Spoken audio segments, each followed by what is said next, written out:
The release of the Sue Gray report prompted a dramatic debate in the House of Commons, and the SNP leader Ian Blackford was happy to add to the drama.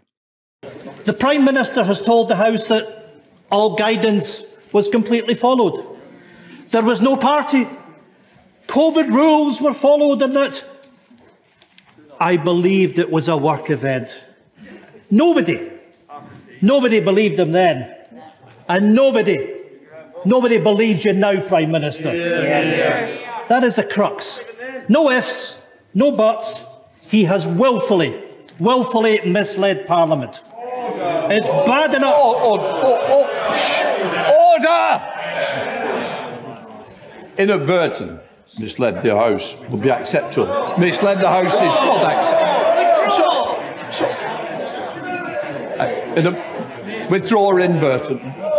The Prime Minister inadvertently told the House on the 8th of December that no parties had taken place and then had to admit that they had. So in case you're confused about what you just watched, Parliament has an arcane rule where you aren't allowed to call MPs liars.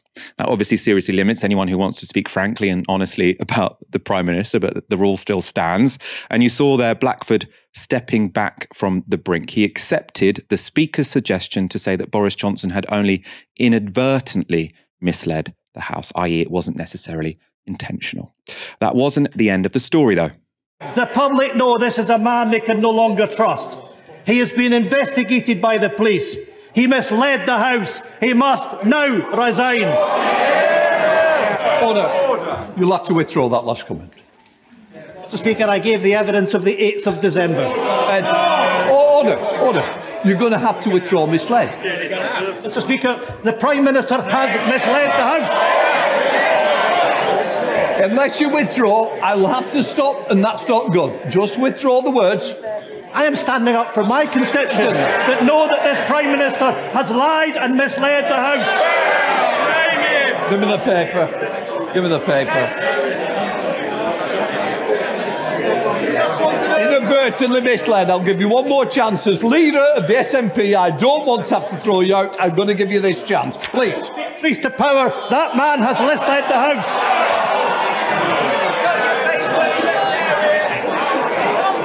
Shut up.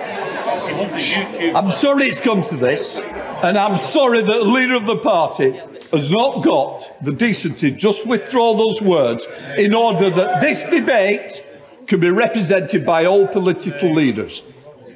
Would you like to inadvertently? Speaker, if the Prime Minister has inadvertently misled the House, then I will state that.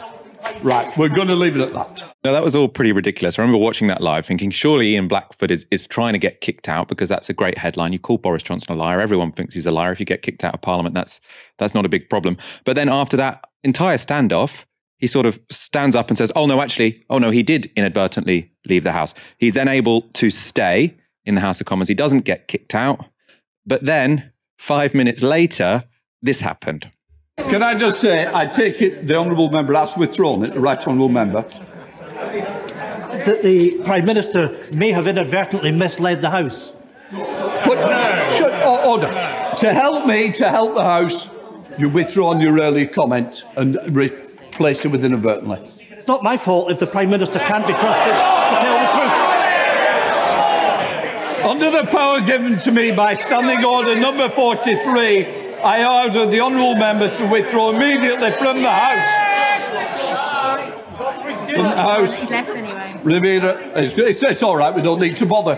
Right, let's just move on. Him saying we don't need to bother was because Ian Blackford had already taken it upon himself to walk out. I mean, that entire thing was extremely Real Housewives. I very much enjoyed it as a Real Housewives addict. Moments like these really highlight, especially to someone who isn't reared in these like institutions, like really posh public schools and things like that, who isn't reared in these kinds of institutions. These moments really highlight the absurdity of how our elite political norms sort of operate, particularly how the notion of like decorum and proper conduct seems to just trump reality. We saw this with the case of Dawn Butler too, who was also asked to leave the House for similar reasons. And like I said, to someone who's not reared in that public school tradition of, antiquated tradition for the sake of antiquated tradition, it seems so ridiculous that politicians can literally just like scream and jeer and shout at each other.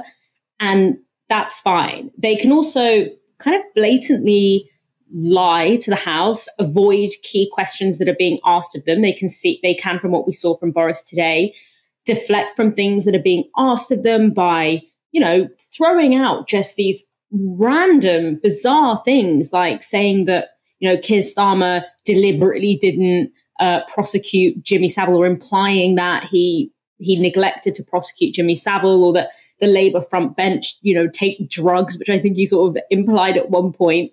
Now, I don't know the truth to either of those claims, but the fact that this is clearly an avoidant technique, a deceptive technique to try and avoid accountability from Parliament, which is what Parliament is there to do, allegedly.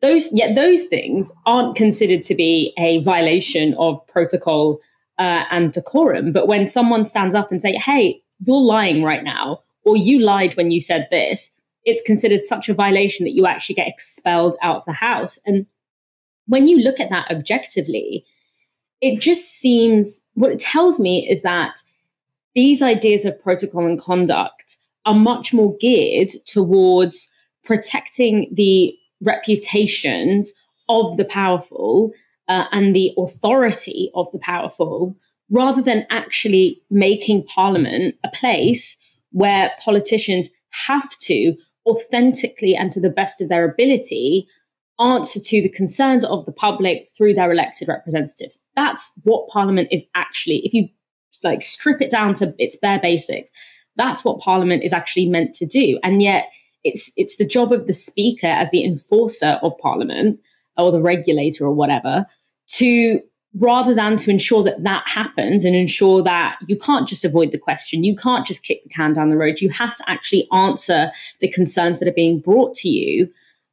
Yet there's more focus on sort of the more minute sort of turns of phrases. And I know that's how it's been done for so many years. And to people sort of steeped in this culture, it will seem perfectly obvious. But to the rest of us, it just kind of looks a bit bizarre when you actually break it down. I did quite enjoy the contrast of Lindsay Hoyle, sort of saying, you surely cannot be saying he misled the House in Parliament. And then someone says something next to him and says, shut up. I was like, that's one of those is actually kind of ruder than the other. But I mean, I agree with, there is a bigger point here, right? Whereas MPs are allowed to sort of say, I disagree with you, but they're not allowed to impugn each other's motives. But actually, for us to have a proper understanding of how politics works, maybe sometimes they do need to impugn each other's motives. Maybe it's important for us to know and to be able to speak frankly if someone is lying, or if someone is motivated by, cynical interests that they might have. But that's the kind of thing you're not supposed to bring up in there. And I think that's probably not particularly good for democracy.